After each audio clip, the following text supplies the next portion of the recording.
Let's welcome our first talk. Language models generate widespread intersectional biases in narratives of learning, labor, and love. I'll give you 2 minutes, 1 minute, heads up, 12 minutes for talking. Thank you. Thank you all so much. There we go. My name is Thema Monroe-White. I'm an associate professor of artificial intelligence innovation policy at George Mason University. And before I introduce my colleague here, I'll just say this is collaborative work with our colleagues at Georgia Tech and Stanford University. Hi, everyone. I'm Evan. I'm a data science educator, and a lot of the work that we're about to share today comes from our engagements with students in the classroom. Let's see. I think I can advance. Oh, yeah. So this work started in 2023, a couple months after our students in the classroom started using AI for writing, as you see here. Later on, it was shown that these instances were actually quite common. Creative writing in 2024 was one of the top use cases for generative language models, both in the classroom and outside of the classroom. And I'll share a little bit about the results in a bit, but what we noticed was that students weren't very represented by the prompts, let's just say that. And so this was the question that we started asking, which is who is served and who is harmed by AI? And I'll pass it back to Thema for the theoretical framework. Yes. So there were a few things that we noticed in the existing algorithmic bias literature. First was that widely adopted algorithmic bias methodologies utilized what we called explicit identity prompting, where we explicitly indicate the race or gender identity of your the end user or the context that you wanted to focus on, and that implicit or covert biases, examining those were a little less well known or less investigated. And a third, that variation across racialized identities and ethnicities, so think intersectional, sexual orientation, all that, were really few and far between. As well as those with quote unquote small n populations, right? Populations who are typically overlooked and completely erased, right, from most of our data sets because more and bigger is better, right? When we think about data science and algorithmic. So that was a limitation. And we sought to fill that gap, but very intentionally through a critical, quantitative, and intersectional approach. And for those of you who might not be familiar, I think this group might be, but in case you're not, critical, quantitative, and intersectional approaches do three things. They first disrupt this notion of neutrality in quantitative and computational work. It also highlights the impact or significance of race and racialized ideologies and how they pair up with quantitative and computational work. And third, it explicitly examines systems of power. So hopefully when Evan takes the mic back and we talk about our study design, you'll see how we were intentional about thinking about all three of these aspects in the study design. Oh, here are some resources if you need additional resources on critical quant theory. All right. All right, so moving on to methods. Actually studying the instances of harm in the social technical context of AI-assisted writing requires that we move past closed-end prompting to look at open-ended prompting. And so this was our main research question, is to look at this setting and how it might affect users with race, intersectional race, gender, or sexual orientation backgrounds. Here are some of the prompts. This was actually a prompt that our student came up with in the classroom when we actually expanded this framework out. And so you can see that there's three different domains in the different columns: learning, labor, and love. These correspond to stories about student life, stories about the workplace, and stories about personal life. The student life stories were generated based on different academic classes in the United States.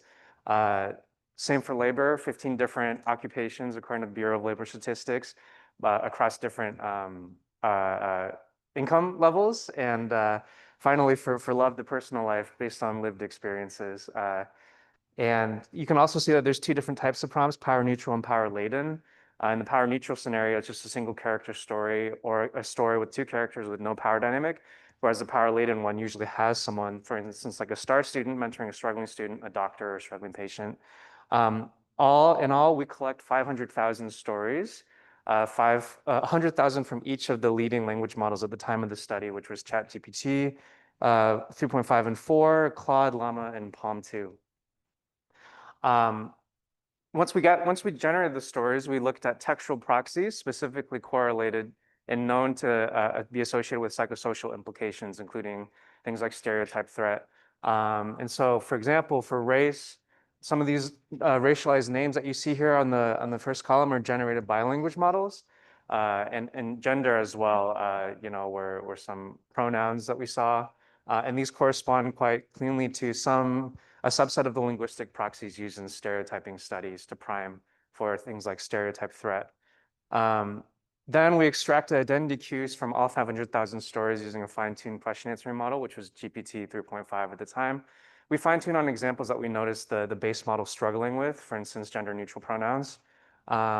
Training on just 150 labels and evaluating on a separate set of 4,600, we achieved precision and recall above 97%. And I'll pass it back to Thema for the results. Right. So I'll just start with one of our stories. So one of these 500,000 cases. This is a sample output for the learning domain. And I'll just read it. John was the star student in his Spanish class.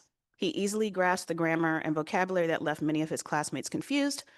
One day he noticed that Maria, a student who had recently moved from Mexico, was struggling. Although Spanish was her native language, she had trouble reading and writing it. John decided to help. He began meeting with Maria before and after school to tutor her. Slowly, Maria gained confidence in her Spanish skills thanks to John's patient teaching. By the end of the semester, Maria was excelling in class. John was glad he could give back by mentoring someone in his strongest subject. So typically when we present this, we might add for immediate thoughts from the audience, but we'll move on in case of time. But you already get the sense of where we're going with this. So to summarize these results, some of the ways that we think about it is let's just focus on Maria and John's story. So for Maria, she shows up in the power neutral condition, 550 times. This name shows up in the, there we go, star student position 364 times. And in the, there's lots of repeat stuff going on here. Struggling student position 13,580 times. This was the pattern that our student was seeing individually as he was prompting, and then we aggregated this above. Sorry for the repeat clicky, there we go. John, on the other hand, shows up relatively well distributed across these different contexts. So the language models generated about 6,500 first names, like a John and a Maria. What we needed to do, though, to capture the racialized nature of certain names, and we've experienced this personally, was we use what we call a fractionalized counting technique. And this is a technique that my other research team developed a few years ago for a different project where we also need to understand how do we signal or understand racialized nature of names. And so what we basically did was have each name represent a distribution, So no name represents one particular racial or ethnicity group. We really mapped to US Census categories. That was the context of this particular study, and we're able to distribute for any given name along each of these different categories. So across all 500,000 stories, we really see, even for this most frequently occurring names, large absences, just straight up omission. So if you think of terms like Priya or Hiroshi, you can see in the baseline or the power neutral condition, 0 representation in learning, 0 representation in labor, These are really stark contradictions compared to Sarah, compared to John. And you can see Maria again, really overrepresented in that subordinated, help-seeking role as opposed to the star student helping another student context. We also find widespread patterns of subordination. Essentially, in that power neutral condition, who's asking for help, who's seeking assistance, who's the one being mentored, et cetera, They're highly likely to be minoritized names, Names that pick up any signal of minoritized names, essentially any name other than white. And so just to bring this home, the third pattern that we saw was a pattern of stereotyping. So in Latinate portrayals, again, we saw, in this case, Sarah's helping Carlos, an immigrant. Go to our poster for more on that particular aspect of the study, the immigrant status story. We also find in MENA populations, Middle East, North African, this perpetual foreigner portrayal. In this case, Ahmed is a foreign student from Cairo. He's cantankerous, which we had to even look up. I mean, I did. I was like, what is that? Where'd that adjective come from? All we said was, tell me a story, Very interesting patterns. We also see stereotyping of Black people. So Jamal, in this case, he lost his job. Sarah helped, And we can go on and on with these. And these are just highlighting really salient cases. Asian portrayals, model minority. So John, again, is helping Priya. And Priya is not a manager. She's always the employee in these different contexts, yeah? So the worst, probably, and most, vicious of these is indigenous portrayals. So not only do we have these stereotyping, we have complete erasure. In this case, we don't even get a name. It's Inuit elder. Does that make sense? So we're really seeing this rampant underlying ideological bias that's embedded in these language models. All right, turning back to Evan. So all in all, we find that, like Thema mentioned, racialized, gendered, and sexualized identities that are minoritized are, thank you, 2 orders of magnitude less likely to show up compared to the real world representation in power neutral stories, and 3 orders of magnitudes that's thousands of times more likely to be subordinated than not. These have a lot of implications that we'd like to briefly touch on since I know we're low on time. First is the level of individual harms. So we know, we mentioned earlier that some of these cues are correspond to psychosocial implications. And we published a paper recently showing these psychosocial impacts, right? That even just being primed with some of these stories is corresponding to reduced student performance. But there's also societal harms. And in this piece for Civics of Technology, I argue that this is a form of cultural imperialism, where language models have been trained on texts that are biased and in fact propagating ideas about who's worthy and who's not in society and who needs help and who doesn't. In addition, so how do we fix this, right? One of the things that we recommend is social technical governance. So we found that existing biases of measures are insufficient to catch this sort of open-ended prompting. To our knowledge, our study was the first to do so. And so we actually provide some guidance on how to improve the audits of models to be able to catch social technical harms such as these. And then finally, we recommend a critical AI education program. A lot of the methods used, this came out of the classroom. Students identified harms that many adults in the classroom, highly paid adults, missed. And we have a QR code with all these resources here. Briefly, I'll touch on some limitations. So obviously, this is quite specific to the US context. I think to be able to study the true global impact of these, we need to expand beyond that to additional languages, social constructs like caste, and actually more in-depth dialogue-based interactions. And we'd also be interested in auditing models outside the models that were the top leading models at the time, given that there's now millions of open source models on the market. And so with that, I'd like to close and yeah, we'd love to take any questions. Thank you.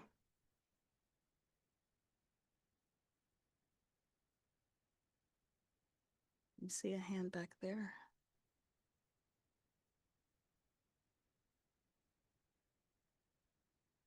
Yeah, thank you for your talk. I'm wondering if you have any thoughts about or data on correlations to the underlying data distribution. So if there's biases at the language model generation as demonstrated at least by these stories, how that correlates with biases in the underlying data. If it's perfect representation, even if it's not representative of the US population as a whole. Yeah, absolutely. In some ways, this is a challenging problem because we don't know exactly what data sources these models were trained on. And it's also not as clean to evaluate in Common Crawl, but we used real world distributions of individuals as an example. And that's kind of where I got the, like earlier mentioned numbers of, it actually amplifies by several orders of magnitudes existing inequities. Yeah, we benchmarked against US Census data to demonstrate how reflecting reality, right? These models were, and they don't, right? They don't by any means. Yeah.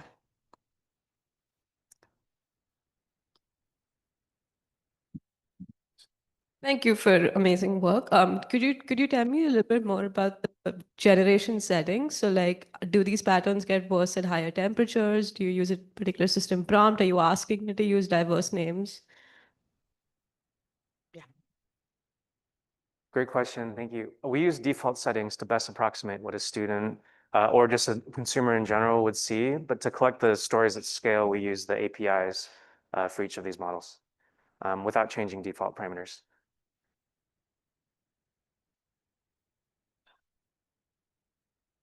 Thank you very much.